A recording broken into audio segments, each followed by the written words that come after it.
Cordiales saludos, amigos y hermanos. Hoy vamos a continuar con nuestros estudios de las enseñanzas de nuestro Señor Jesucristo. Jesús había comenzado sus enseñanzas dando un sermón, el famoso Sermón del Monte. En estas enseñanzas Jesús estaba dando especialmente la conducta de cómo debe de ser un verdadero hijo de Dios. Estaba dando las normas del cristianismo. Había comenzado nuestro Señor Jesucristo presentando las bienaventuranzas, que son los pasos que nos llevan hacia el cielo.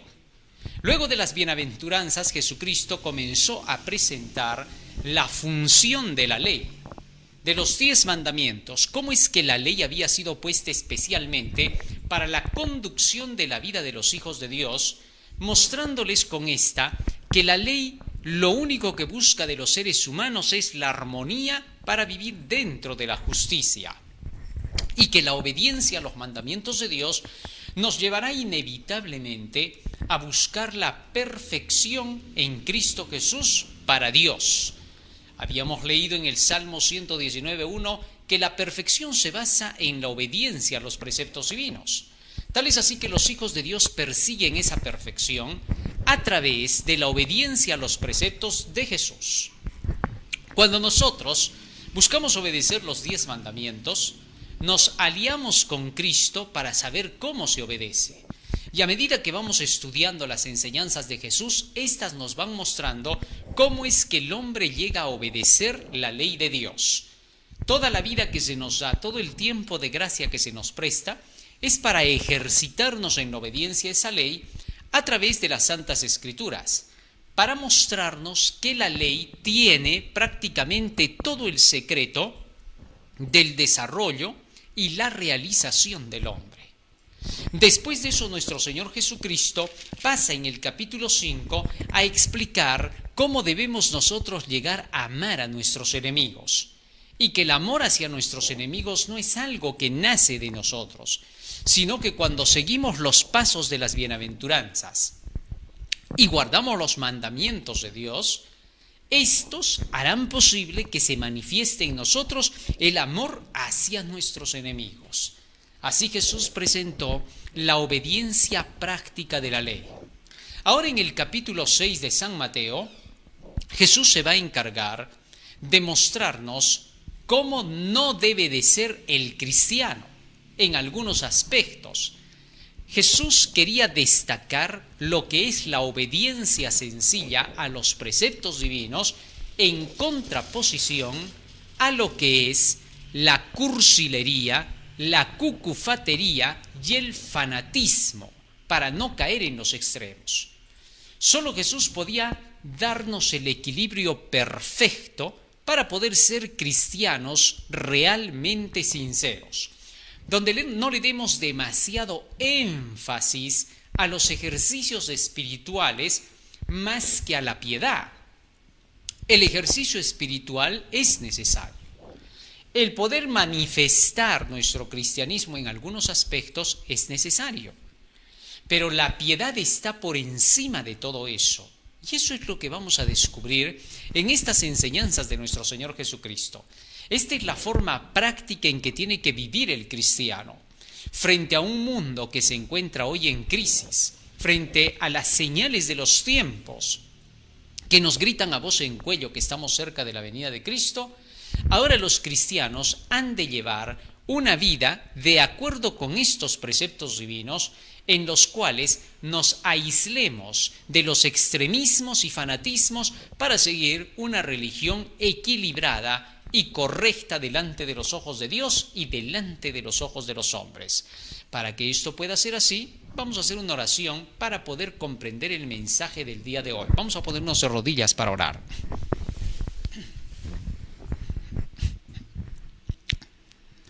Bondadoso Padre que moras en los cielos, estamos agradecidos a ti por las palabras benditas que tú nos das. Y te rogamos, Padre Santo, que tu Espíritu esté con nosotros para entender la verdad para el día de hoy. Porque te lo suplicamos en el nombre de Jesús. Amén. Amén, Señor. Amén.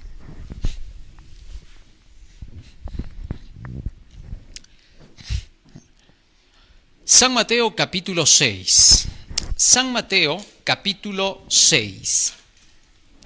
Allí Jesús comienza hablando acerca de las limosnas, de las ofrendas, de cómo se tiene que dar y devolver a Dios lo que le pertenece.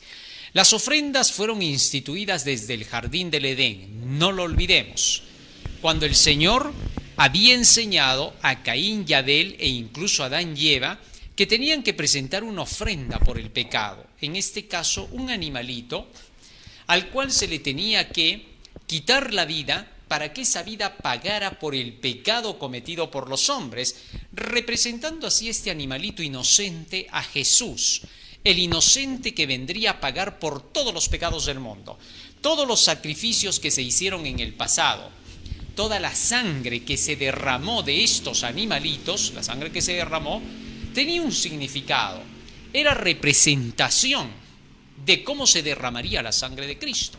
Algunos han dicho, ¿por qué el Dios del Antiguo Testamento era tan sanguinario, pedía tanta sangre? No es que el Dios del Antiguo Testamento pedía tanta sangre.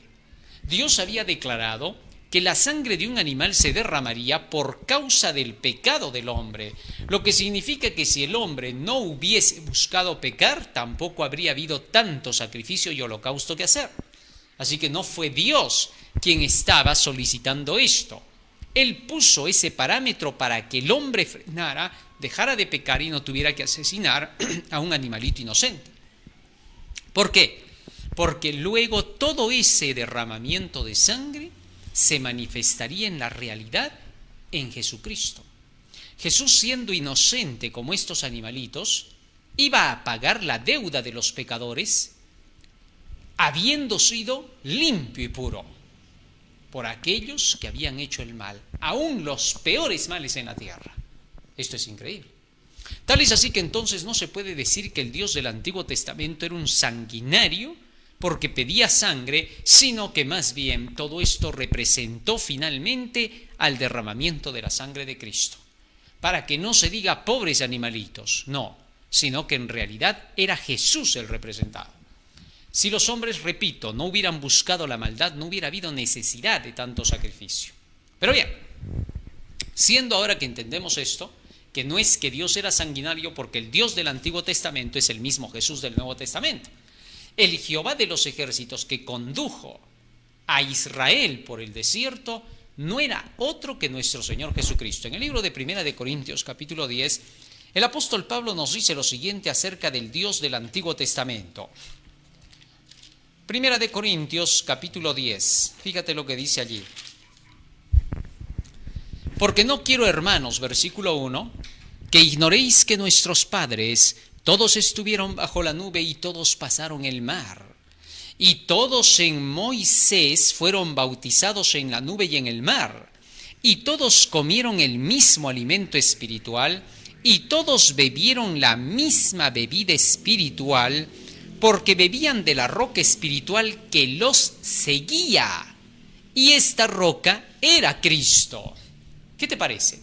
Así que entonces quien los estaba conduciendo en el antiguo Israel no era otro que nuestro Señor Jesucristo, de quien bebían de la roca espiritual, es decir, bebían el agua de las enseñanzas que venían a través del profeta Moisés. Así que entonces todo lo que Moisés enseñaba era dirigido por Cristo para el pueblo de Israel. Esto nos deja en claro que entonces en el Antiguo Testamento ese Dios a quien muchos de la alta crítica le han llamado el Dios sanguinario, no han entendido que es el mismo Jesucristo del Nuevo Testamento. Puesto que estos dicen el Dios del Antiguo Testamento era justiciero y sanguinario, pero el del Nuevo Testamento está lleno de amor y misericordia. Están equivocados, totalmente errados, porque es el mismo Dios del Antiguo Testamento y del Nuevo. Dios se manifestó en el Antiguo Testamento lleno de amor y protección hacia su pueblo, mientras que los paganos venían dirigidos por Satanás para querer eliminar a su pueblo. Como hoy Satanás con sus ángeles buscan destruirnos a nosotros, así las naciones paganas que se entregaban al servicio de Satanás terminaban por perseguir al pueblo del Señor en un afán de deshacerse de él. Y Dios, como un gran protector en el Antiguo Testamento, protegió a sus hijos. Allí manifestó todo su inmenso amor. Y ese mismo Dios es el que da su vida en la cruz del Calvario para tener que protegernos a nosotros ahora del mal. Esa era su finalidad. Muy bien, entonces esto queda claro. Tal es así que entonces nuestro Señor Jesús se presenta como el protector tanto en el Antiguo como en el Nuevo Testamento. Ahora, Jesús dijo lo siguiente para todos sus hijos, para todos aquellos por quienes dio su vida en la cruz del Calvario. 1. Capítulo 6, versículo 1 de San Mateo. Guardaos de hacer vuestras justicias delante de los hombres, para ser vistos de ellos. De otra manera no tendréis recompensa de vuestro Padre que está en los cielos. ¿Qué cosa es querer hacer justicia delante de los hombres para quedar bien con ellos y no con el Padre que está en los cielos? Jesús, estando en la tierra, ahora nos iba a mostrar el ejemplo de una vida cristiana como debe de ser, y comenzó por decir que debemos de tener cuidado cuando tenemos que hacer las limosnas y las ofrendas. Estas ofrendas que se tenían que dar, que ya dije que venían desde el principio del mundo, desde Caín y Abel, Adán y Eva, y a través del Antiguo Testamento, y que fueron instaurados por Dios, debían de darse para el avance de la causa del Señor. Estas ofrendas eran en favor de la obra de Dios. Y también, aparte, habían ofrendas que eran especialmente para los pobres y los necesitados. Y cuando se tenía que hacer este tipo de ofrenda para la obra del Señor o para los pobres y necesitados, el Señor declaró: cuídense cuando hacen sus ofrendas, no vaya a ser que las hagan para ser vistos por la gente.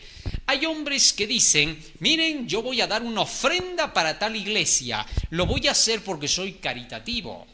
Voy a dar con esto gloria a Dios. Más bien, por favor, dan mi nombre para que sepan que yo estoy dando. ¿Eh? No se olviden de eso. Cuando tú haces eso, estás tocando trompeta. El texto bíblico te dice más bien que no debes de hacer las obras correctas para que los hombres te glorifiquen. Basta con que en el cielo te aplaudan por hacer el bien. Hay personas que a veces hacen el bien y dicen: ya ves, he hecho el bien y todavía ni siquiera me lo reconocen. No esperes a que te lo reconozcan. Nadie le reconoció a Cristo por dar su vida en la cruz del Calvario en sus días. No debemos esperar el aplauso humano. Cuando tú haces un bien, no esperes a que te feliciten por eso contándole a los demás lo que tú has hecho. Hay personas que a veces regalan algo a la iglesia, bancas, pueden regalar de repente alguna otra cosa que se necesite, mesas, arreglos para la iglesia, y quieren que se publique su nombre para que todos sepan que lo dieron. No, el Señor dice: no hagas que esto suceda. Pero si la iglesia por su lado quiere decir muy humildemente que alguien obsequió algo para motivar a otros a que tengan que hacer lo mismo, eso lo hará la iglesia. Pero tú no pidas que eso se haga.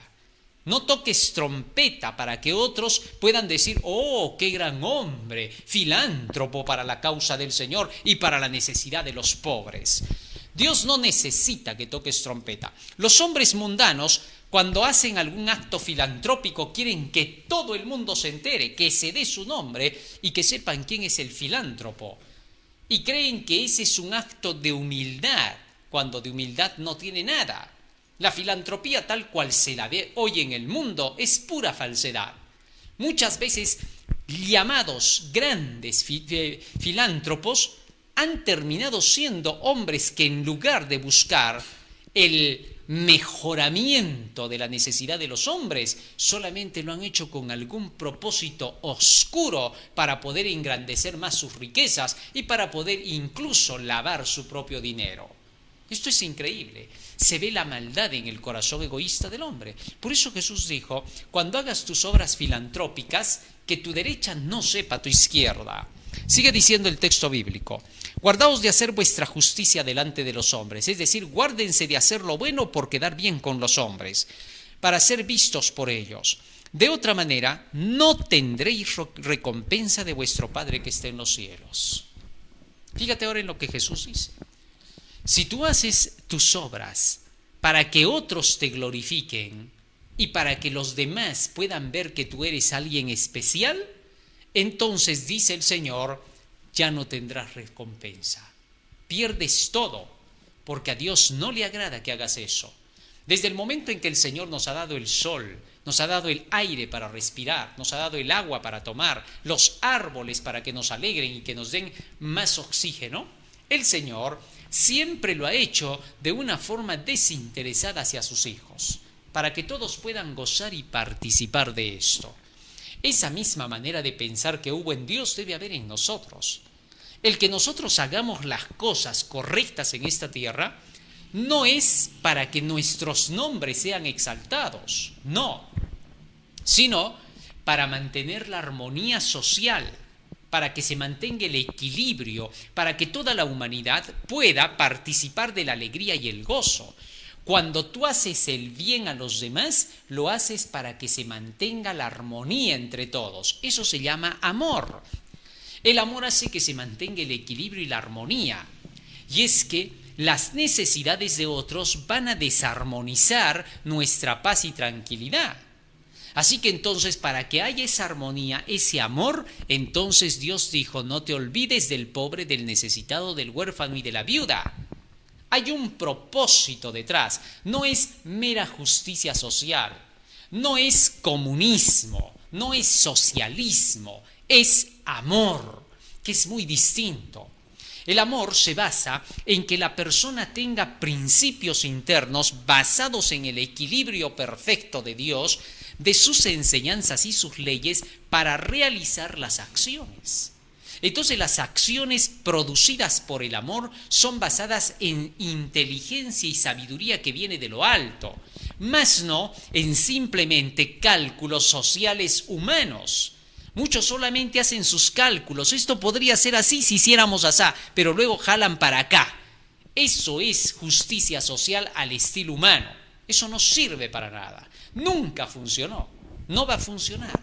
Pero la forma en que Dios presenta la conducta real del cristiano en favor de sus prójimos tiene un propósito de causa y efecto, acción-reacción, siembra-cosecha.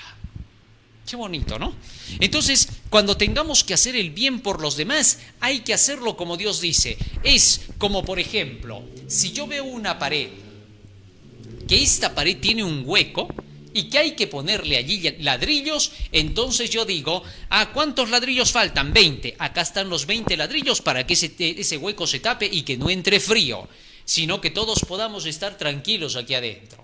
Así es como se hacen las cosas, porque en realidad van a favorecer a todos como humanos. Eso es lo que se busca. Jesús quería eso. Algo que favorezca, que no es quitarle al otro para poder cubrir esos ladrillos, no señor, sino que yo veo la necesidad, entiendo y de acuerdo con esa necesidad se pone. No es que lo mío lo repartieron de todos o lo del otro se aprovecharon para repartírselo a todos, no, sino para que la armonía siga permaneciendo, para que todos marchen al unísono hasta lo mejor que se pueda. Obviamente, esto pensando en que los que aprendieron a ver cómo se ponen esos ladrillos, ahora aprendan también ellos a buscar que existan siempre esos ladrillos para el bien de todos. No es ese llamado bien común mundial donde se quita a unos para poder darles a otros, no. Este es el verdadero bien, donde cada persona, sea el rico o sea el pobre, todos contribuyen para que esto siga mejorando en la sociedad. Qué distinto, ¿no? Desde el más chico hasta el más grande haciendo el mismo esfuerzo porque todos son la familia humana, los hijos de Dios. Nada tiene que ver con asuntos comunistas ni socialistas. Algunos procuran confundir estas cosas porque dicen, es que se parece, a ver, míralo bien, el hecho de que hayan dos rieles que parezcan que al fondo se unen, no significa que se unen. Porque cuando tú sigues caminando por las rieles, estas siguen separadas la una de la otra. Así que no confundamos las cosas. El bien y el mal son como las dos rieles. Para algunos parece que en el horizonte se unieran y se convirtieran en una. Pero cuando se ponen a caminar, ven que siempre hay una distancia entre ambas. Así que por eso necesitamos la justicia de Dios, la palabra de Dios, las enseñanzas de Dios para no cometer esos errores. Muy bien, sigue diciendo Jesús. Cuando pues des limosna, cuando hagas un bien, no hagas tocar trompeta delante de ti, como hacen los hipócritas en las sinagogas y en las calles, para ser alabados por los hombres. De cierto os digo que ya tienen su recompensa. Jesús está siendo claro ahora. Cuando tengas que dar tu limosna, tus ofrendas, cuando tengas que dar el apoyo para la causa de la obra del Señor o para los demás seres humanos, por favor, no busques la alabanza, solamente busque el equilibrio. Hazlo con razonamiento, no con emocionalismo, no con sentimentalismo, no con cucufaterío, no para querer decir, mira, así somos los cristianos, como te podrás fijar. No, porque ese tipo de orgullo vano no sirve para nada, no lo exalta en nada a Dios. Lo que Dios busca es que siempre te acuerdes que son tus hermanos y que por esa necesidad se actúa. Sigue diciendo más. Mas cuando tú des limosna, no sepa tu izquierda lo que hace tu derecha. Interesante. No sepa tu izquierda lo que hace tu derecha, para la cámara. ¿Por qué? Porque lo que tú tienes que hacer lo vas a hacer por convicción, porque tú viste la necesidad de acuerdo con lo que Dios te enseñó. Cuando Dios te da la sabiduría, tú reconocerás la verdadera necesidad. Porque muchas veces podría no haber necesidad y equivocarte tú y luego terminar diciendo, así son pues todos los religiosos. Lo único que buscan es el dinero y el dinero. Si tú llegas a esa conclusión es porque no has estudiado la palabra de Dios. Eso solo les pasa a los que no conocen la verdad. Confunden las cosas porque ven a ciertos movimientos religiosos que hacen eso y ahora quieren echar al baldón a todos, quieren meterlos en el mismo saco. Desde pequeños hemos aprendido que no podemos generalizar nunca las cosas. No todo es igual. Eso es lo primero que tenemos que entender.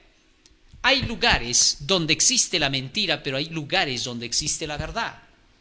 Y Dios nos ha dejado la tarea de analizar dónde está ese lugar. Dios no va a bajar a mostrártelo diciendo aquel o aquel, ni te va a dar un sueño para que puedas saberlo. Dios te lo va a mostrar cuando tú oras y luego estudias la palabra para ver quién está proclamando la verdad y dónde Dios está conduciendo en verdad. ¿Comprendes eso? Tal es así que entonces, antes de que puedas tú hacer algo correcto, primero asegúrate de tener lo correcto en conocimiento dentro. Es el conocimiento lo único que te puede hacer seguro cuando tengas que realizar una acción. Porque no vaya a ser que en tus ideas termines sin haber apoyado a la causa del Señor y cuando Cristo venga te diga, había un lugar donde tú tenías que dar, había un lugar donde tú tenías que hacer. Y que tú le contestes, es que Señor, vi tantas cosas. Está bien, hijito, pero yo te dejé la tarea de que tú estudies mi palabra para que puedas saber cuál era el lugar correcto. Fíjate lo que dice la Biblia, Deuteronomio capítulo 12. Dios no nos ha dejado a ciegas en las cosas. Eso es imposible. Deuteronomio capítulo 12. Hay personas que dicen así, es que yo soy sincero. Yo quiero hacer lo correcto. ¿Y qué tal si estoy dando en el mal lugar? Y nunca piensan que así como Él es el sincero, también hay otros que son sinceros. Y que son sinceros dentro de lo que conduce en la causa de Dios. Quieren juzgar al otro como que no es. Y ellos no se juzgan a sí mismos. Eso es lo que tenemos que aprender a hacer. Como una persona en una ocasión me decía, ¿por qué predicas así? ¿Por qué no predicas mejor asá? Y entonces yo le dije, si tuvieras tal condición y tal condición y tal condición en el mundo, ¿qué predicarías? Bueno, yo diría esto, esto, esto y esto. Eso es lo que hago yo, le dije. ¿Por qué tú sí lo harías cuando ves esas cosas y por qué yo no cuando las veo? Muchos quieren que tú prediques como ellos quieren, pero si ellos estuvieran viendo lo que tú ves, predicarían lo mismo que tú. Cuando Jesús vino hace 2000 años al mundo, predicó lo que vio como necesidad de tener que enseñar a su pueblo. En esta ocasión, en el Sermón del Monte, el Señor estaba predicando la necesidad que había en ese pueblo. Pero venían los fariseos y le decían, ¿por qué enseñas así? Y Jesús claramente les dejaba en la mente la idea de que piensen y razonen de que si ellos vieran lo que Jesús veía a la luz de lo que enseñaban las Escrituras, ellos mismos predicarían lo mismo. Es así. Cuando estos llegaban a entender lo que Jesús les decía con ejemplos e ilustraciones, algunos de ellos, como Nicodemo, se daban cuenta de que lo que Jesús estaba haciendo no era capricho, no era buscar popularidad, era cumplir con lo que enseñan las Escrituras desde el Antiguo Testamento, de cómo Dios, cuando alguien conoce la verdad, quiere que la comparta a los demás, y cuando ve las necesidades, porque mucha gente no está cumpliendo los preceptos divinos debido al error del medio o debido a la falta de conocimiento, es la hora de educar al pueblo. Jesús estaba haciendo eso, solamente que lo que decía y hacía chocaba con lo que decían los dirigentes. No tenía la culpa Jesús de eso. Simplemente quería enderezar el camino, porque la tarea de todo aquel que conoce la palabra es la de enderezar la senda compartiendo la verdad. Tú no puedes imponerles a otros, pero puedes predicarles para que puedan comprender lo que es correcto y andar por esa senda. Eso lo hace el mundo entero. Eso lo hace el profesor en tu colegio. Eso lo hace tu papá en tu casa. Eso lo hace el vecino cuando se tiene que levantar para decir a los demás vecinos cómo pueden mejorar su lugar. Todos lo hacen. Jesús lo estaba haciendo, pero para poder llevar al reino de los cielos. De manera que entonces, cuando alguna persona tiene que llevar el mensaje del Señor, solo declarará lo que es verdad. Y habrán personas que se levantarán a decir que por qué lo hacen, pero si esas personas estuvieran en el lugar de lo que éste descubrió, de lo que éste leyó, harían lo mismo. Eso siempre ha pasado a través de todos los tiempos. Esto es increíble. Ahora, Deuteronomio capítulo 12 nos dice dónde y cuándo reconocer que debemos dar los diezmos, ofrendas y todo lo que sea necesario para el avance de la causa y para el apoyo de los pobres y necesitados. Fíjate lo que dice el texto bíblico. Deuteronomio capítulo 12, versículo 11, dice así: y al lugar que Jehová vuestro Dios escogiere. Mira lo que está diciendo, ¿eh? Al lugar que Jehová vuestro Dios escogiere, para poner en él su nombre. ¿Qué cosa dijimos que era el nombre? ¿Se acuerdan cuando estudiamos de ese tema? El nombre es la palabra de Dios, el evangelio, la ley de Dios. Ahí donde está el nombre de Dios es donde está su evangelio. Cristo dijo en una ocasión en San Mateo 18:20, donde 2 o 3 estén reunidos en mi nombre, es decir, en su evangelio, en su creencia, que hablen de él. Donde 2 o 3 estén reunidos en su nombre, allí está el presente. Así que una iglesia puede estar conformada por 2 o 3 personas que están estudiando de la palabra de Dios.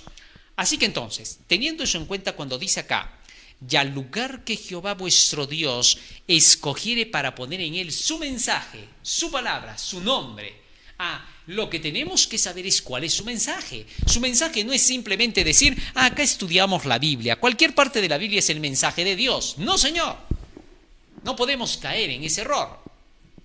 Los fariseos también utilizaban las escrituras de los rollos antiguos, de los profetas, y sin embargo Jesús vino y les dijo que ellos no estaban predicando el evangelio. ¿Por qué? Porque dentro de las enseñanzas del Antiguo Testamento había un punto clave que era el evangelio. ¿Cuál era? El anuncio de la llegada del Mesías para poder dar su vida en la cruz del Calvario, resucitar al tercer día, enseñar el evangelio puro de las Escrituras y prometer el derramamiento del Espíritu Santo. Ese era el evangelio que Jesús predicó, que los apóstoles predicaron.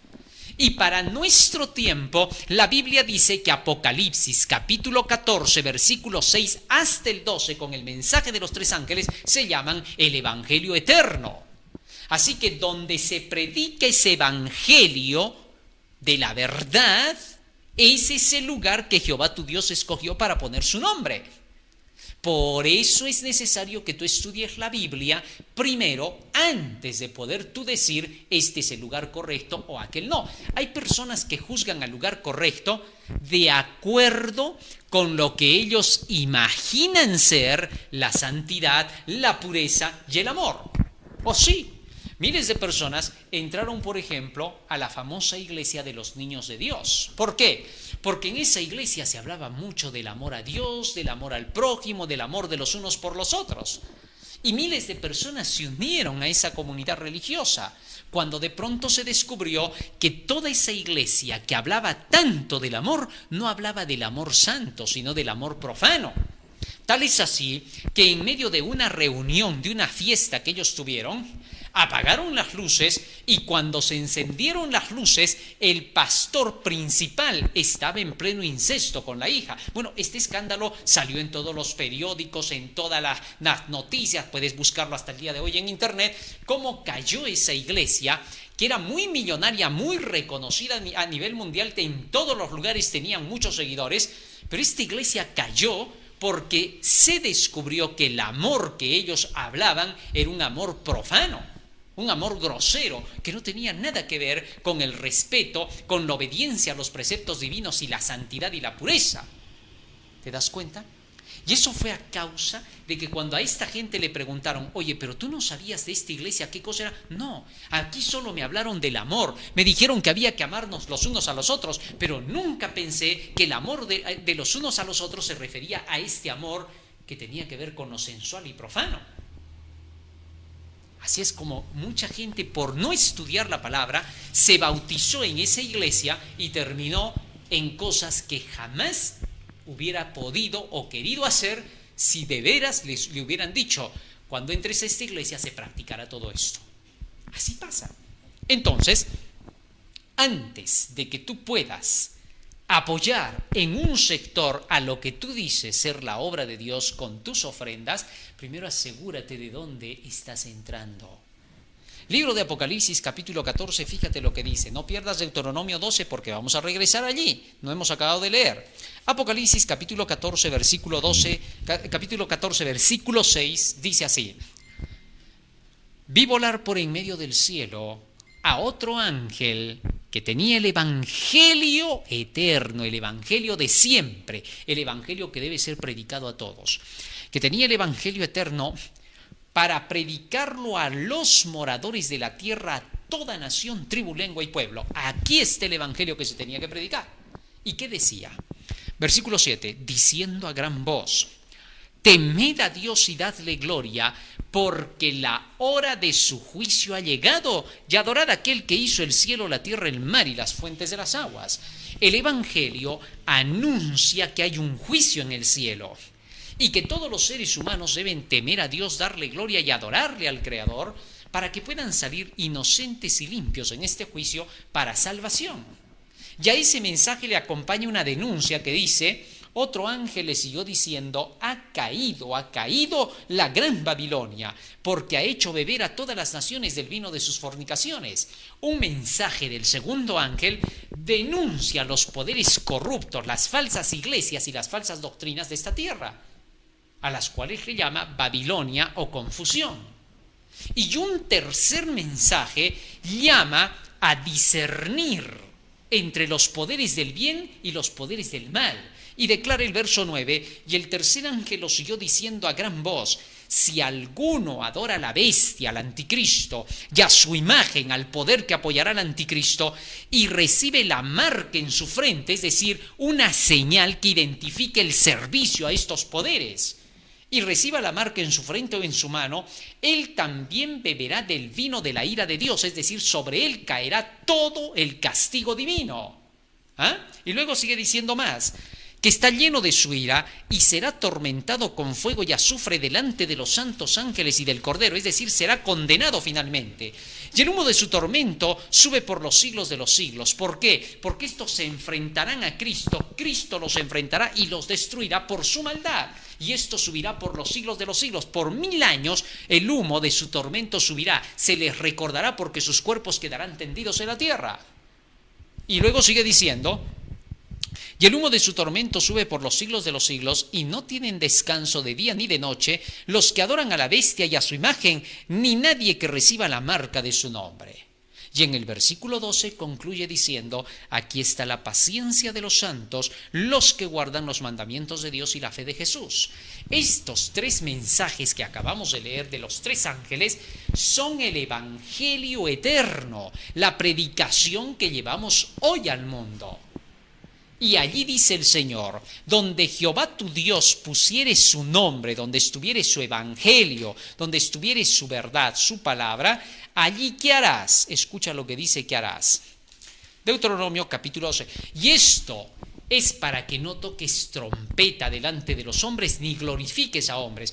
Cuando tú no cumples con esta parte de tener que ir al lugar donde Dios ha puesto su nombre, donde está su proclamación de los 3 ángeles de la verdad del Evangelio, ahí tú eres un hipócrita, dice el texto bíblico. ¿Por qué? Porque haces tus obras para ser visto por los hombres y no para dar gloria a Dios. Lo haces porque, no, es que aquí es mi iglesia, aquí están mis dirigentes, aquí está mi verdad. No, Señor. Dios nunca enseñó eso. Eso hacían los judíos. Los fariseos, los del tiempo de Jesús, porque decía, este es el pueblo, acá somos hijos de Abraham. Pero Jesús rompió esa idea y les dijo, no es así. Acá no está la verdad. Denunció al pueblo judío de su tiempo de haber abandonado la verdad y seguir las tradiciones. Y por esa razón ordenó y organizó a un grupo de los que aceptaron su evangelio para que ahora ellos instituyeran su iglesia. Increíblemente. Ahora el texto sigue diciendo acá, Deuteronomio capítulo 12, versículo 11. Y al lugar que Jehová vuestro Dios escogiere para poner en él su nombre, allí llevaréis todas las cosas que yo os mando, vuestros holocaustos, vuestros sacrificios, vuestros diezmos, las ofrendas elevadas de vuestras manos y todo lo escogido de los votos que hubierais prometido a Jehová. O sea, el Señor está diciendo, donde se proclame este evangelio final, el mensaje de los 3 ángeles, solo allí llevarás tus limosnas, tus ofrendas, tus diezmos, todo cuanto Jehová tu Dios te pidiere. Otro lugar no, porque si lo haces en otro lugar, eres hipócrita. Es decir, no estás llevando donde está la verdad. Interesante. Esto era lo que Jesús quería que se comprendiera. El pueblo de Dios ha sido llamado especialmente para proclamar este mensaje, con el mensaje de los 3 ángeles desde 1844 hasta nuestros días, llevando la proclamación final del mensaje de los 3 ángeles. Su pueblo es llamado a esto. Y donde en su pueblo haya quienes no proclamen este mensaje, ahí tú no llevarás nada para poder glorificar a Dios. Pero donde está su mensaje, ahí es donde tú tienes que hacerlo. Dentro de ese mismo pueblo, dentro de esa iglesia, dentro de esos creyentes del mensaje de los 3 ángeles. Qué maravilloso, ¿no? Pero donde se los niegue esos 3 ángeles, donde se les hace guerra, no merecen ninguna bendición de Dios. Por tanto, Dios dice, ahí no llevarás, sino donde se proclame la verdad. Interesante. Dentro del mismo marco de la verdad para este tiempo adventista del 7º día. Qué maravilloso, ¿no? Esto es lo que Dios enseña y lo que muchos no quieren comprender, aún dentro del pueblo de Dios. Así pues, entonces, Jesús clarificó todo este camino. Regresamos al libro de San Mateo, capítulo 6, donde estamos analizando lo que Jesús está diciendo. Versículo 4. Para que sea tu limosna en secreto, y tu Padre que te ve en secreto te recompensará en público. Así que cuando tengas que dar para el apoyo del Señor, no toques trompeta, hazlo en silencio y en secreto, y tu Padre que te ve en secreto te recompensará en público. Esto es una maravilla. Cuando los hijos de Dios cumplen con todo lo que es, Dios manifestará abiertamente quiénes son los fieles. Aquellos que creen en su mensaje y que dan lo que corresponde a Dios. Nunca des en una iglesia si primero no sabes qué mensaje se está proclamando allí. Primero tienes que ser educado en el Evangelio eterno. Y luego de eso, recién serás un dador inteligente, sabio, un dador alegre. Y no tocarás trompeta para querer decir que ahí estás dando. Tú sabrás que estás apoyando a la causa del Señor y que eso no es tuyo, no es tu dinero, es de Dios. David decía, lo que es tuyo, a tu mano te damos.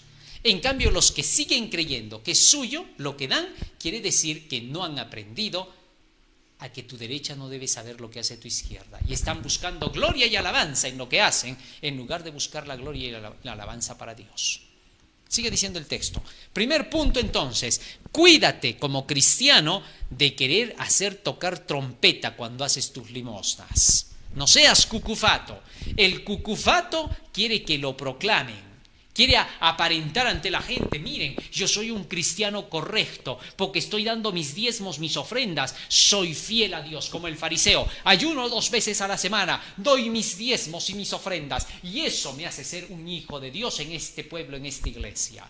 Hay quienes dicen, esto prueba que soy adventista, porque doy mis diezmos y mis ofrendas acá, dentro de la iglesia, a mis dirigentes. ¿Quién te ha hecho creer semejante mentira? Eso no te hace adventista. Ante los ojos de Dios no eres nada por hacer eso. Eso decía el fariseo y Jesús lo desconoció y dijo, este no salió justificado. ¿Sino quién? El publicano. El que golpeaba su pecho, no quería ni siquiera alzar su rostro al cielo y reconocía su condición pecaminosa basado en la ley de Dios, en lo que Dios enseñaba. Segunda condición en cuanto al cucufato, al que es hipócrita, al que es fanático, religioso. Habla Jesús ahora acerca de la oración. ¿Qué dice Jesús? Versículo 5. Y cuando oras, no seas como los hipócritas, porque ellos aman el orar en pie en las iglesias y en las esquinas de las calles para ser vistos de los hombres. De cierto os digo que ya tienen su recompensa. Una de las características de los fariseos era entrar a la iglesia llamando la atención y levantando las manos y haciendo su oración notable, ¿no? ¡Oh, Señor, te alabo! Como decía en San Lucas 18 el fariseo. Querían que todos los vieran ahí de pie, no se arrodillaban, porque de arrodillados nadie los iba a reconocer. Si todos estaban arrodillados, estaban en actitud de adoración a Dios. Allí no se le reconocía a nadie, porque todos los adoradores estaban inclinados ante el único que podía ser reconocido, que era Dios. Cuando toda la iglesia se arrodilla, cuando todos están encorvados, el único que es glorificado es Dios. Pero cuando todos están de pie para llamar la atención con sus oraciones al estilo fariseo, lo hacen solo para llamar la atención hacia sus personas. Por eso es que el Señor enseña que la oración tiene que ser dentro de su casa, en la sinagoga, de rodillas. Interesante. El apóstol Pablo dice en el libro de Efesios, capítulo 3, versículo 14. Efesios, capítulo 3, versículo 14. Fíjense lo que dice allí el apóstol Pablo. Efesios 3, 14. Por esta causa doblo mis rodillas ante el Padre de nuestro Señor Jesucristo. ¿Qué decía el apóstol? Por esta causa doblo mis rodillas ante el Padre de nuestro Señor Jesucristo. Es decir, el apóstol Pablo enseñaba a orar de rodillas ante la presencia de Dios en su casa, en su santo templo. Tanto en la oración secreta como en la oración pública es deber nuestro ponernos de rodillas. Los que quieran saber más sobre eso, lean Mensajes Selectos, tomo 2, capítulo de la oración, para que puedan saber la actitud correcta en la oración. Obviamente que no vas a orar pues en la calle de rodillas, puedes orar en tu mente cuando estás caminando en la calle, cuando estás en la cola del banco puedes hacer tu oración en tu mente. Hay oraciones que no necesitan ponerse de rodillas por el lugar donde te encuentras, incluso para el momento de los alimentos lo haces sentado en tu mesa. Pero en la oración secreta y en la oración del culto de la adoración a Dios en su casa debe de ser de rodillas. Siempre la oración de rodillas es un respeto a Dios. Y así es como el apóstol Pablo lo hacía. Fíjate lo que hacía el gran profeta Daniel. Daniel capítulo 6, versículo 9 y 10. ¿Cómo es que Daniel oraba? Y si tú lees acerca de los grandes hombres como Salomón, el gran rey sabio, te vas a encontrar en el libro de Segunda de Crónicas cómo el rey Salomón se puso de rodillas frente a todo el pueblo para tener que orar. Esto es lo que vas a encontrar constantemente. Libro de Daniel capítulo 6, versículo 9 y 10 dice, versículo 10, cuando Daniel supo que el edicto había sido firmado, entró en su casa, tal como dice Jesús, en tu alcoba, entró en su casa y abiertas las ventanas de su cámara que daba hacia Jerusalén, porque ellos siempre oraban mirando hacia el templo de Jerusalén, se arrodillaba 3 veces al día, lloraba y daba gracias delante de su Dios, como siempre solía hacerlo. En el templo de Jerusalén se sabía que estaba el arca del pacto y la santa Shequina. Y es por eso que todos oraban mirando hacia ese lugar donde estaba la presencia de Dios, que era la Shequina. Y Daniel, cumpliendo con lo de siempre, mirando hacia el lado de Jerusalén, que a pesar de que estaba destruido, sabía que allí estaba Dios, que era su lugar, que era su pueblo. Y mirando hacia ese lugar del templo, que aún destruido en sus días de Daniel, hacia allí él oraba. Porque es ahí donde el Señor dijo, en tiempos de Salomón, que en ese lugar moraría el Señor. Interesante. O sea, era la forma en que se debía de comprender en ese tiempo. Ahora bien, de Daniel se dice que se ponía de rodillas y oraba. De nuestro Señor Jesucristo, de los apóstoles, constantemente se repite en la Biblia que todos ellos oraban. En el libro de Hechos, capítulo 2, capítulo 6, se menciona cómo el apóstol Pedro se inclinaba de rodillas para tener que orar. O sea, prácticamente todos en la Biblia tú vas a ver que se inclinaban para poder orar, se arrodillaban, y hasta el mismo Jesucristo lo hizo, dándonos ejemplo de cómo nosotros tenemos que orar. Esto es interesante. Cada uno de nosotros tiene que aprender a tener que orar de rodillas cuando esté en la oración secreta y cuando esté en la oración del culto de la iglesia. Muy bien, ahora teniendo eso en cuenta, continuemos con lo que dice San Mateo 6. En casa puedes buscar los demás textos. Dice la Escritura, San Mateo capítulo 6. Mas tú cuando oras, versículo 6, entra en tu aposento, como Daniel lo hacía, ¿no es cierto? Y cerrada la puerta, ora a tu Padre que esté en secreto, y tu Padre que te ve en lo secreto te recompensará en público. Llorando, no uséis vanas repeticiones como los gentiles que piensan que por su palabrería serán oídos. Cuando ores dice, no uses vanas repeticiones. Los rezos no son aceptados por Jesús, no son aceptados por Dios. Cuando tú repites y repites una oración, estás rezando. Rezar es el acto de repetir constantemente. Entonces, cuando tú repites simplemente sin sentido lo que estás diciendo, no tiene ningún valor ante Dios. Orando le dice a Dios, no uséis de vanas repeticiones. Que cuando oras, tú tengas que saber qué estás hablando, qué estás diciendo, porque la oración es comunicación con Dios, es hablar con Dios. Y Jesús dejó inmediatamente el ejemplo de una oración sin palabrerías, sin repeticiones de cosas. Una oración corta, directa y al punto. Las oraciones de los hijos de Dios han de ser así. ¿Por qué? Sigue diciendo el Señor. No os hagáis pues semejantes a ellos, porque vuestro Padre sabe de qué cosas tenéis necesidad antes que vosotros le pidáis. Hay personas que para hacer sus oraciones, en lugar de conversar con Dios directo al punto de aquello que quieren decirle, comienzan a contarle de lo que hicieron ayer, antes de ayer, de lo que van a hacer mañana, dónde se van a ir a trabajar, qué examen van a dar, con quién se van a encontrar, a qué sí. Es increíble. Usan de palabrerías que lo aburren a Dios, lo cansan a Dios. Es decir, Dios no quiere escucharte que lo palabrees. No necesita eso. El hacer una oración en público en la iglesia para hacer simplemente una declamación de la oración, una poesía, Dios no tiene ningún contentamiento en ese tipo de oraciones. Cuando extendáis la oración, dice Isaías 1:17, no os oiré. Estoy cansado de esas oraciones, dice el Señor.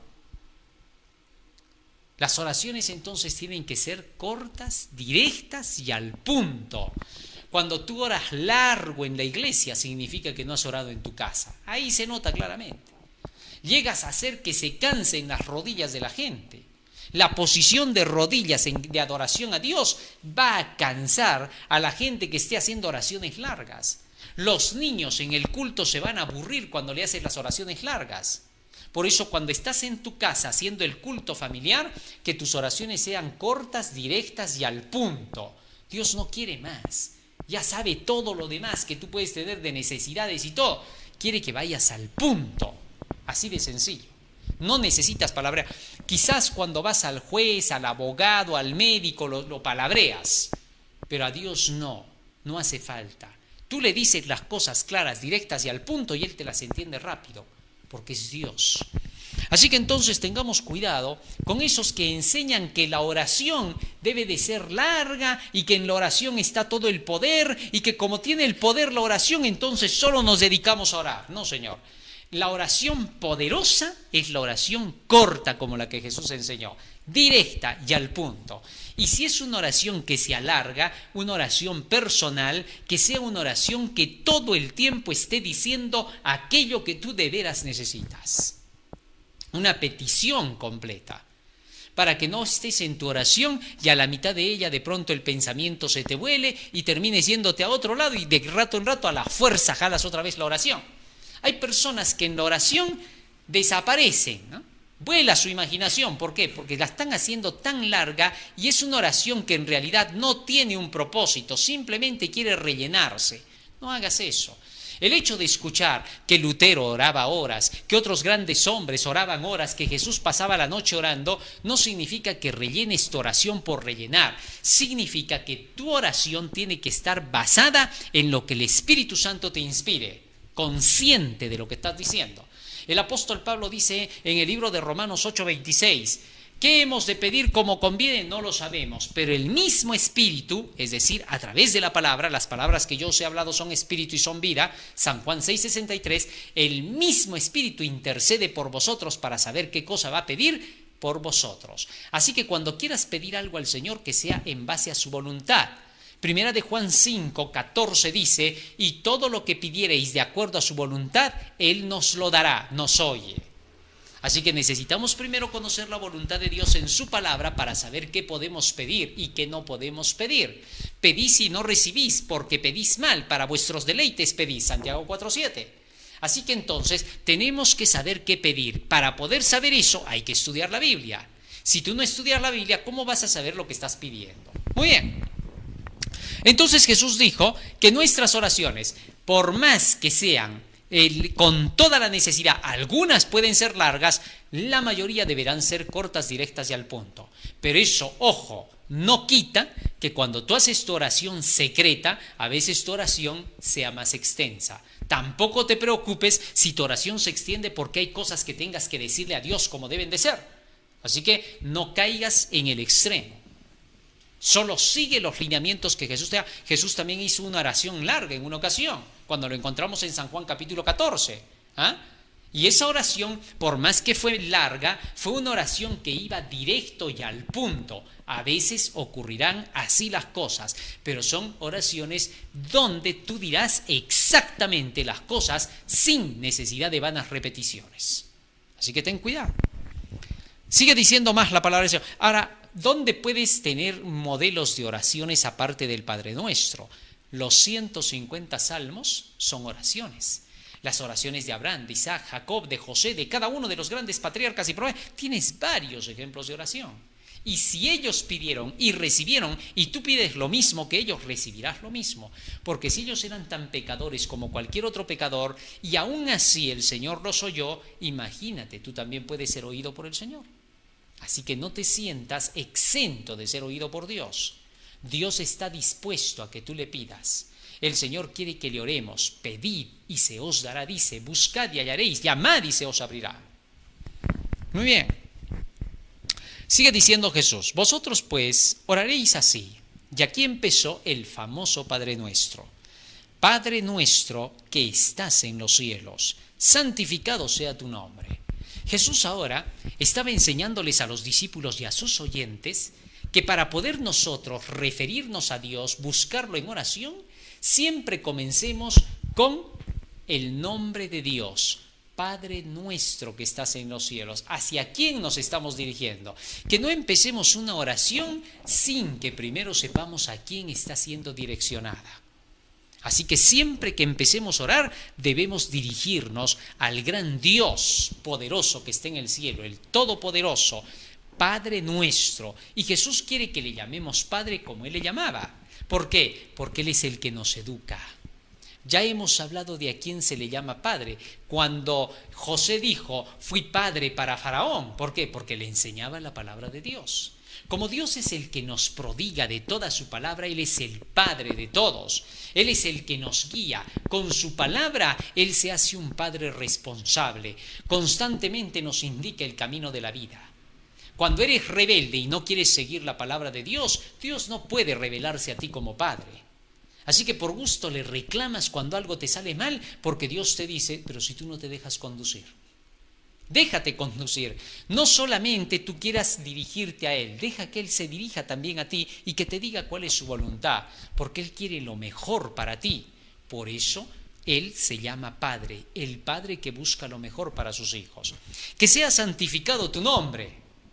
El Señor ahora dice que lo primero que tenemos que hacer es hacer que el nombre del Señor sea reconocido, su nombre, su verdad, que su verdad siempre permanezca, que siga siendo la santidad, tanto en el cielo como en la tierra. Y luego siguió diciendo el Salvador, venga tu reino, hágase tu voluntad, venga tu reino, el reino de los cielos, es decir, venga tu evangelio. Ya hemos dicho que el reino de los cielos representa el evangelio. Todo lo que esté en la Biblia es el reino de los cielos. Es el reino que Dios conduce. Cuando tú lees la Biblia, estás leyendo todas las ideas del reino de Dios, la forma en que el reino de Dios se conduce. Y cuando sigues esas enseñanzas, te haces parte de ese reino. Así que cuando Jesús dice que venga tu reino, está diciendo que venga más conocimiento de la palabra de Dios, que no falte. Y luego sigue diciendo, hágase tu voluntad como en el cielo, así también en la tierra. Jesús declara que se haga tu voluntad así como se hace en el cielo, también en la tierra.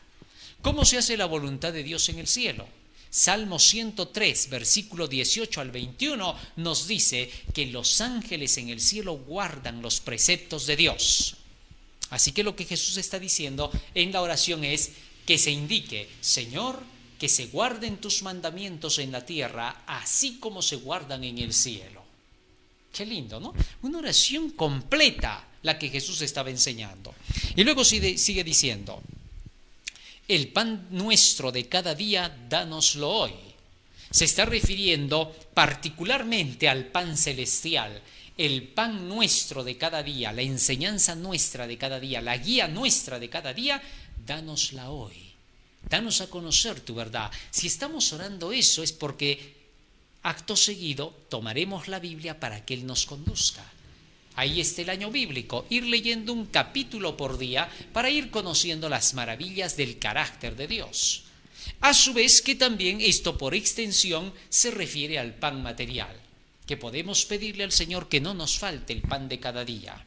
Más aún, versículo 12, y perdónanos nuestras deudas, como también nosotros perdonamos a nuestros deudores.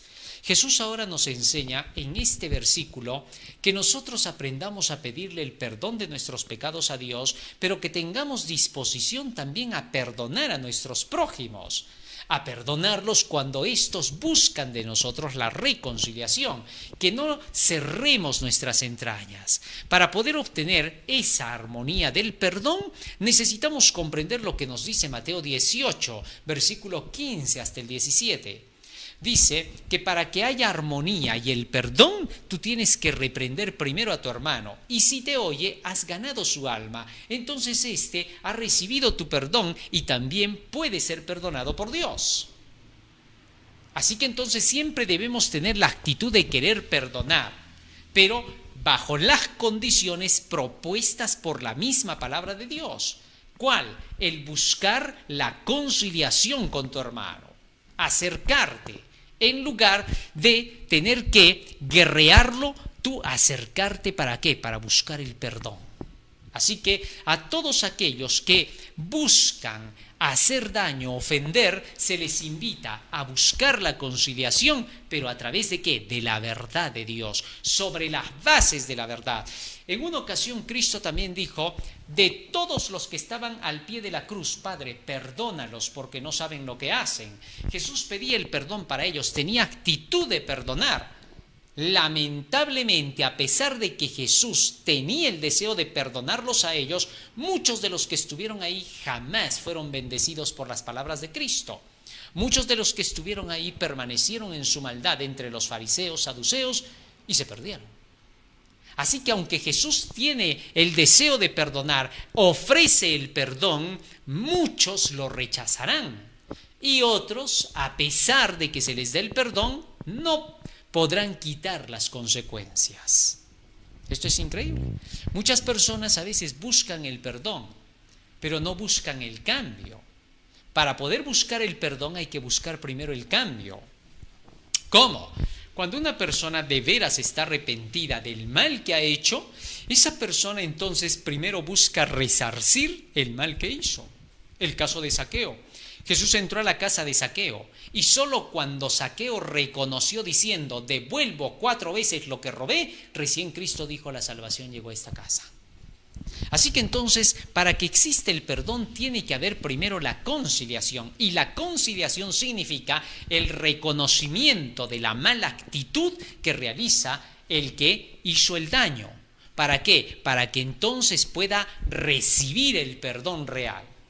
Por más que tú tengas la actitud de perdonar y decir como Jesús, perdónalos porque no saben lo que hacen, no se puede quitar las consecuencias de esa persona a menos que esa persona tenga que reconocer sus malas acciones y resarcir lo que hizo. Así que entonces aquí hay algo profundo. Por eso Jesús vuelve a continuar diciendo esto doble vez después de que termine el Padre Nuestro, como lo veremos en un momento. Sigue diciendo en el versículo 13, y no nos metas en tentación, mas líbranos del mal. Es decir, no permitas que caigamos en la tentación. Contrario a eso, danos la instrucción, guárdanos del mal. Con tus enseñanzas evita que nosotros caigamos en la tentación. Ahora, no se puede quitar la tentación, porque el apóstol Santiago dice en Santiago 1:13, bienaventurado el hombre que padece la tentación, porque cuando fuere probado, recibirá la corona de la vida eterna. Es decir, que aunque nosotros pedimos ser librados de la tentación, no podemos evitar que exista la tentación. El cristiano es tentado y el mundano es tentado. Los dos son tentados y en eso son probados. Así que entonces la tentación no puede ser quitada del mundo. Existe, pero podemos ser librados de ella para no caer en la tentación. Mas líbralos del mal. ¿Cómo nos libre el Señor del mal? Con su palabra. Tú te llenas del Evangelio de Dios, de la palabra del Señor, y entonces te da poder con sus enseñanzas para librarte de la tentación. Líbranos del mal. Eso es lo que Jesús pedía. Sigue diciendo más, porque tuyo es el reino, tuyo es todo lo que tiene que ver con la verdad de la enseñanza, tuyo es el Evangelio, tuyas son las enseñanzas. Por esa razón nos puedes librar del mal, porque tuyo es el reino, tuyo es el poder y tuya es la gloria. Es decir, todo el poder que necesitamos para poder vencer la tentación viene de Dios, porque de ti es todo eso, dice Jesús. Líbranos del mal, porque tuyo es el reino, tuyo es el poder y tuya es la gloria, tuyo es el carácter. La gloria de Dios, hemos estudiado que es el carácter de Cristo, el carácter de Dios, su evangelio. Así lo dice 2 de Corintios 4:6. Tuyo es el poder y la gloria por los siglos. Amén. Es decir, por siempre. Amén. Amén. Así sea. Es decir, que se cumpla todo lo que anteriormente se dijo. Así que siempre dirigiéndonos a nuestro Padre, agradeciéndole y luego haciendo nuestra petición. Y finalmente cerrar la oración diciendo amén. Y todo en el nombre de Jesucristo. Cristo dijo, todo lo que pidiereis en mi nombre, yo lo haré. Así que toda oración concluye diciendo en el nombre de Jesús. Qué bonito. Versículo 14. Porque si perdonáis a los hombres sus ofensas, os perdonará también a vosotros vuestro Padre Celestial. Mas si no perdonáis a los hombres sus ofensas, tampoco vuestro Padre os perdonará vuestras ofensas. Así que entonces, como cristianos, aprenderemos a perdonar las ofensas del otro, siempre que el otro venga arrepentido. Y venga diciéndote, reconozco mi mal, y venga resarciendo el mal. No te olvides de eso. ¿Quieres que alguien te perdone? Sí, resarce el mal que hiciste. Arregla hasta donde esté tu capacidad de poderlo hacer. Si tú no haces eso y simplemente dices, es que me tienes que perdonar porque tú eres un cristiano, tú no estás buscando el perdón. Tú estás buscando mucho más guerra con el otro. Había una persona que a veces le hacía daño a los demás, ¿no? Y luego de hacer el daño decía, no, pero el Señor dice que perdones hasta 70 veces 7. Es decir, se quería aprovechar de lo que Cristo había dicho para seguir haciendo sus fechorías. Tengamos cuidado con ese tipo de personas, porque saben por qué lo están haciendo. La persona está consciente en su discernimiento de cuando está de veras pidiendo el perdón, no para simplemente cubrir el momento, sino porque quiere corregir su mal. Así que entonces, para que este perdón funcione, porque aunque el otro te diga te perdono y tú lo engañaste y sigues haciendo el mal porque ya me perdonó, ¿ves? El que finalmente es condenado serás tú. No serás absuelto por Dios. Será imposible. Por eso, cuando buscas el perdón, asegúrate de que no lo estás buscando solo para querer hacer que el otro se frene de aquellas reprensiones que te tiene que dar. ¿Sí? Porque hay muchos que dicen, ya, hay que pedir perdón, ya pues que se olvide de lo que pasó, ya pues ya pasó, que no vamos a retroceder el tiempo. Y solamente lo hacen así como para poderse liberar. No, ten cuidado. El perdón, dice claramente el texto bíblico, que lleva condiciones. ¿Cuáles son las condiciones? El que confiesa su pecado y se aparta del mal alcanza la misericordia. Ve a solas con tu hermano, allí, y si te oye habrás ganado su alma. Así que entonces hay condiciones. No es meramente querer decir, bueno, que aprenda a perdonar y ya está. No, hay gente que habla así. Dice, no, bueno, ya pasó, pues ya que me perdone. Que todo el tiempo no dice que hay que perdonar, no dice que los cristianos perdonan. No hay que aprovecharse de la situación. El perverso de corazón cosechará el mal. El justo de corazón reconoce aquello por lo cual instó hacia el mal. Así que entonces se tienen que cumplir las cosas como Dios pide. Así que el segundo punto que Jesús habló para no caer en el fanatismo y la cursilería es un perdón basado en la conciencia real y una oración que sea hecha sinceramente de rodillas ante Dios, no con vanas palabrerías, sino basado en lo que enseña su palabra. Jesús y el ayuno, otro punto en el cual muchos caen en el extremo. Cuando ayunéis no seáis austeros, como los hipócritas, porque ellos demudan sus rostros para mostrar a los hombres que ayunan. De cierto os digo que ya tienen su recompensa. Fíjate lo que dijo Jesús: cuando ayunes, no cometas el error de querer que todos se den cuenta que estás ayunando. Es decir, te sales con la cara sin lavar, con el pelo sin peinar, todo allí desgreñado para mostrar que estás ayunando y que estás todo pálido y decaído. No hagas eso, dijo Jesús. Nadie tiene por qué saber lo que estás haciendo. Si tú ayunas, ayunas para la gloria de Dios. Romanos capítulo 14, versículo 1 hasta el 6 nos dice, el que ayuna para Dios ayuna. Así que debemos de hacer un ayuno de acuerdo con lo que el Señor enseña. Y luego sigue diciendo, pero tú cuando ayunes, unge tu cabeza y lava tu rostro, para no mostrar a los hombres que ayunas, sino a tu Padre que está en secreto, y tu Padre que te ve en secreto te recompensará en público. El ayuno que se tiene que hacer ya no tiene que ser un ayuno seco, ¿no? Como Jesús lo hizo 40 días y 40 noches, ya lo hizo por nosotros. Debe de ser como lo declara Romanos capítulo 14. ¿Cómo? Con legumbres. Romanos capítulo 14, 1 y 2 dice que cuando tú ayunas con legumbres, por tu debilidad espiritual, puedes hacerlo de esa manera. Así que entonces no hagas un ayuno seco, que sea un ayuno con frutas o verduras y con agua, para que no te dañes el estómago. Porque ¿qué cosa tiene de beneficio el ayuno? El ayuno en sí mismo no tiene ningún poder, ¿eh? Cuidado con confundir las cosas. Lo que pasa que cuando tú ayunas, tu mente está más lúcida porque tu estómago está vacío. Entonces captas mejor las enseñanzas de Dios. Dedicas el día del ayuno para aprender más, para recibir más el Espíritu del Señor. Para eso es el ayuno.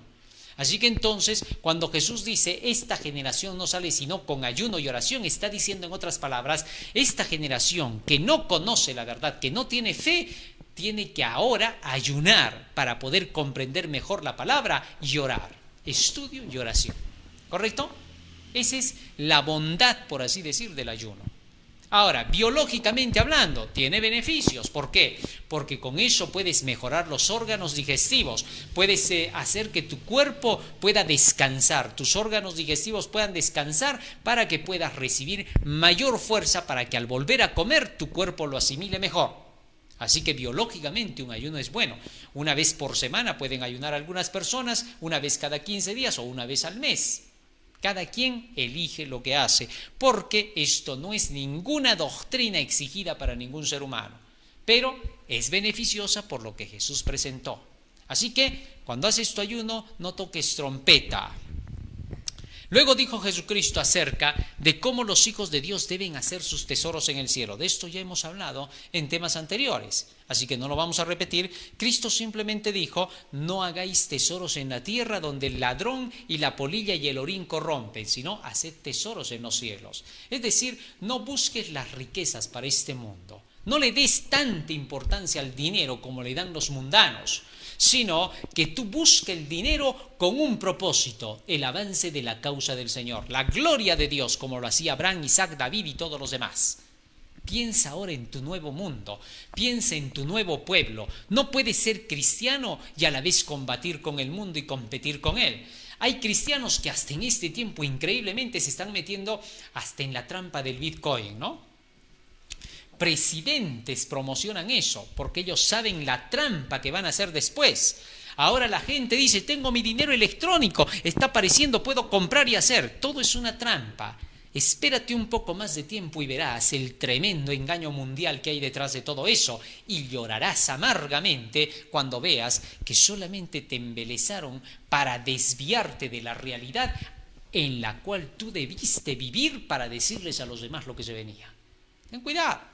Así que los que quieren enriquecerse en este mundo caen en tentación y lazo y en muchas codicias locas y dañosas. Primera de Timoteo 6, 10 y 11. Léelo por ti mismo y te darás cuenta por qué Jesús hablaba de esto. Así que haced tesoros en los cielos, es decir, ocúpate de que crezca la causa del Señor. Así haces tesoros en los cielos, donde serán eternos. Y luego Jesús pasó a mostrar la necesidad del entendimiento. Para que todo esto que él dijo anteriormente puedas hacerlo equilibradamente, él dijo así: la lámpara del cuerpo es el ojo, así que si tu ojo es bueno, todo tu cuerpo estará lleno de luz. El ojo es el entendimiento, según Efesios capítulo 1, verso 18. Si tu entendimiento está lleno de luz de la palabra del Señor, todo tu cuerpo caminará en luz, en la verdad de Dios, en lo correcto, no estarás en tinieblas. Continúa diciendo el Señor: pero si tu ojo es maligno, todo tu cuerpo estará en tinieblas. Así que si la luz que hay en ti son tinieblas, ¿cuánto más serán las mismas tinieblas? Cristo está diciendo ahora que si tu luz que tú piensas tener en realidad son tinieblas, es decir, estás ignorante de la verdad, de la luz verdadera, ¿cuántas más no serán las tinieblas de la ignorancia que están alrededor tuyo? Te perderás. Asegúrate entonces de que tu ojo esté lleno de luz.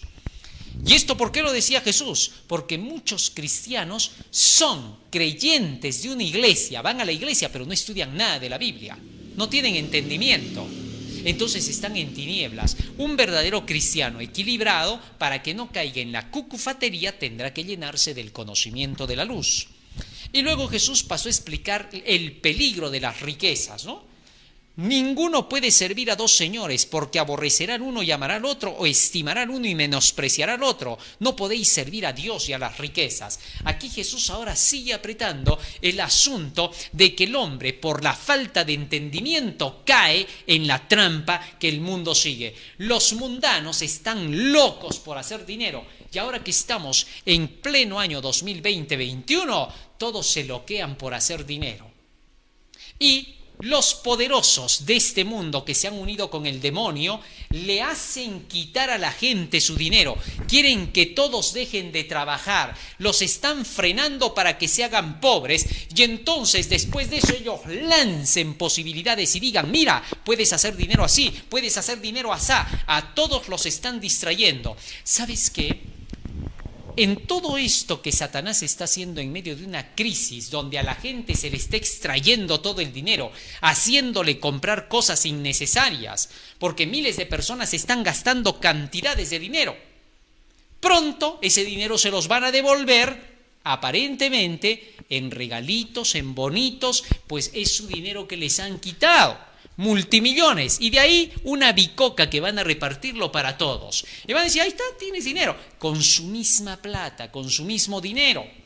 Por eso es que miles de personas que se dan cuenta de esto actúan de forma correcta para no hacerse quitar lo poco que tengan. Y con todo eso van a hacer creer, ¿te das cuenta que hay una moneda electrónica? Mira cómo está girada, hay harta plata, no le pertenece a nadie, así que nadie puede reclamar. Mentiroso, es lo que han robado a todo el mundo, le han robado a todas las naciones y lo están haciendo correr como moneda electrónica. Lo mismo que le quitan a la gente, se lo están volviendo a dar, pero en miserias. Y otros están repartiendo a otros porque dice, sin trabajar puedes estar en la máquina y haces dinero. ¿Eso a qué suena? A quitar propiedad privada y podérsela repartir a los demás de una forma ilegítima. Así que ten cuidado con lo que está pasando en realidad en el mundo. Eso se llama odio al prójimo, destrucción al prójimo. Eso Dios no lo tolerará. Así que tenemos que tener cuidado en eso. Cuidado con el amor a las riquezas, dijo Cristo. Los que sirven a Mamón, Dios de las riquezas, no pueden servir a Dios. ¿Por qué? Porque son perversos. Todos aquellos que buscan la riqueza con locura son perversos, porque no les importa pisotear a los demás para poderles quitar lo poco que tengan. Ten cuidado con eso. Y luego el Señor pasó a explicar el afán y la ansiedad, que también ya lo hemos estudiado, ¿no? ¿Qué dijo Cristo? Por tanto les dijo Cristo, por todas estas cosas no os afanéis por vuestra vida que habéis de comer o que habéis de beber, ni por vuestro cuerpo cómo habéis de vestir. ¿No es la vida más que el alimento y el cuerpo que el vestido? Mirad las aves del cielo que no siembran, ni siegan, ni reciben en graneros, y vuestro Padre Celestial las alimenta. ¿No valéis vosotros mucho más que ellas? Jesús estaba invitando ahora a un sistema de vida más perfecto, más armonioso, más pacífico. ¿Cuál? No os afanéis por las cosas de este mundo. Todo lo que necesitáis, este libro os lo dirá. Buscad primeramente el reino de Dios y su justicia, dijo Cristo, y todo lo demás os será añadido, verso 33. Llamó Jesucristo a que en lugar de que estés en competencia con el mundo y con los mundanos, que reflexiones y que veas cuál es la verdadera competencia que debes de tener. ¿Sabes? Te lo voy a explicar esto en pocas palabras y al punto. En este mundo, por la falta del conocimiento de la verdad, que es la palabra de Dios, te han hecho creer que tú tienes que estar en la competitividad. Una cosa inventada por los grandes poderosos de la tierra para poder extraer tu energía, tu fuerza, convertirte en una bestia de carga que se mate haciendo dinero para que ellos se hagan ricos. Eso te han enseñado. Entra en la competitividad. Vamos a entrar en un mundo globalista, un mundo mejor. Es increíble cómo el presidente chino ha declarado que ahora vamos a entrar en un mundo nuevo de globalismo, donde va a haber la competitividad y donde se va a demostrar quién hace más dinero. Hombre que no ama a Dios, que no cree en Dios, que no le importa a Dios y que solo le importa a su Dios. Esto es increíble. Estamos llegando a extremos en esta tierra, donde el diablo se está descarando y se está mostrando como es.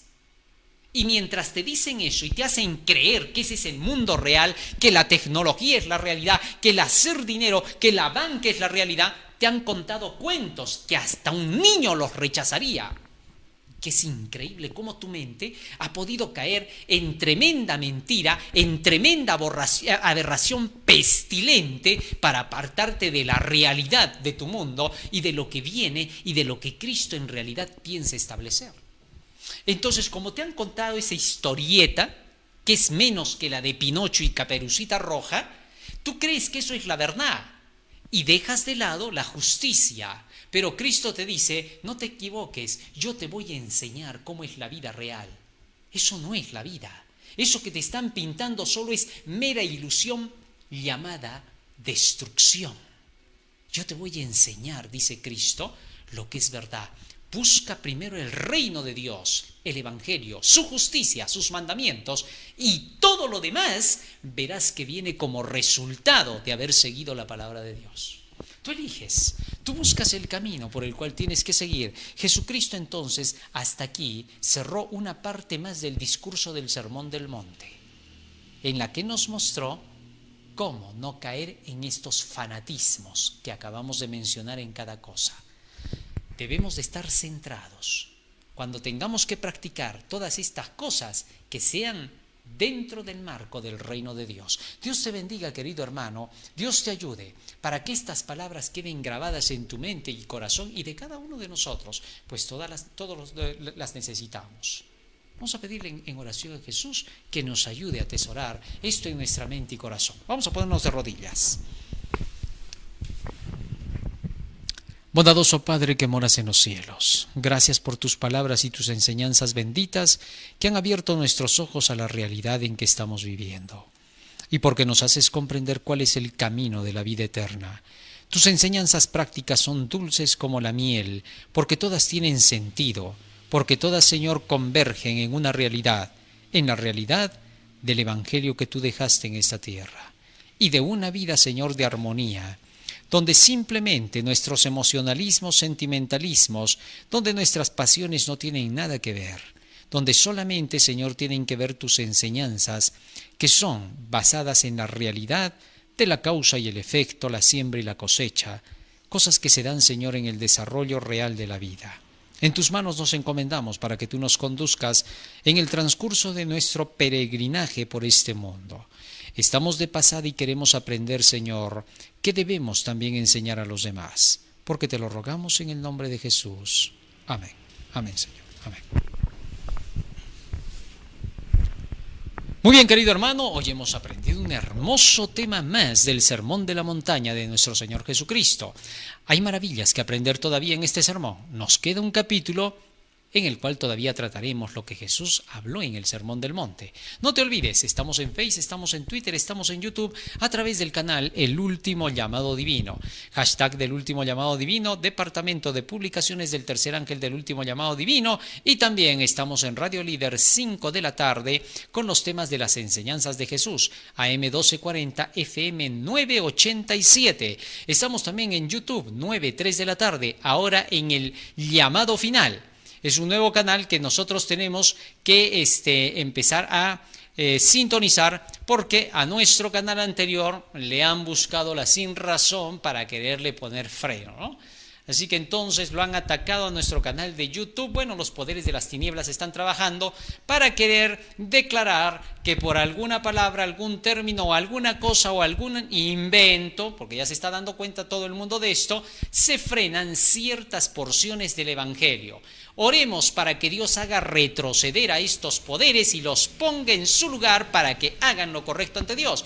Pidamos al Señor que estos poderes sean frenados, que Satanás sea quebrantado, para que estos no sigan dañando, mintiendo y engañando a la humanidad a través de cosas que se le llama censura dentro de las cosas que tienen que ver con Dios. A Dios no tienes por qué censurarlo, hermano mío. Así que si has puesto algún medio para tener que hacer conocer, asegúrate de que no lo estás callando a Dios. Es peligroso querer callarlo a Dios. No juegues con Dios. Ni siquiera sientas por un momento que se te está amenazando. Solo se te está diciendo lo peligroso que estás haciendo. Porque Dios no es niño para que juegues con Él. En este mundo, tus millones pueden ser aparentemente válidos, pero para Dios no son más que bicoca. Con Dios no se juega. Mía es la tierra, mío es el cielo, mío es el oro, mía es la plata, mío es todo.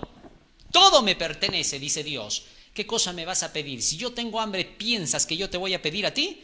Si yo estoy desnudo, ¿crees que voy a siquiera decirte a ti que me des? ¿Qué me vas a dar tú? No puedes contigo, vas a poder conmigo. Así que tengamos cuidado. Lo digo con mucho amor, con mucha ternura, para que el corazón se doblegue, para que el corazón se humille y para que todo eso, como el joven rico, pueda ser entregado para la causa de Dios. Por lo menos asegúrate de que el medio que tienes y cualquier otro que tenga los medios para poderse comunicar, asegúrense de que Dios está caminando a través de ellos. Asegúrense de que a Dios no le están cerrando las puertas.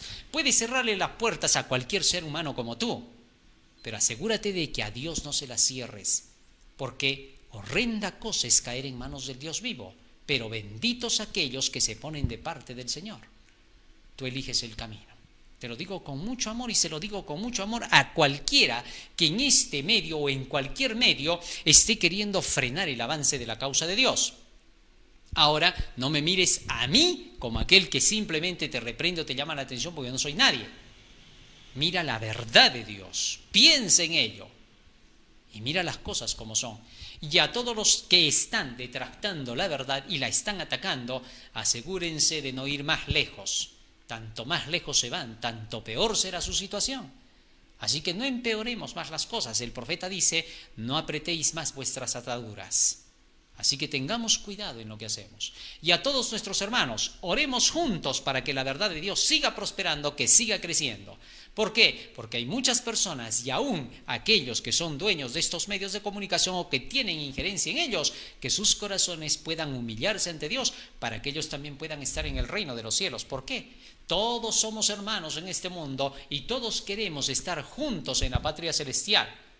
Pero encarguémonos de que la verdad de Dios siga avanzando, que su luz siga prosperando. Muy bien, así que hermano, tienes varios medios para poder compartir la verdad. Hay mucho por aprender. Que el Señor te bendiga. Amén.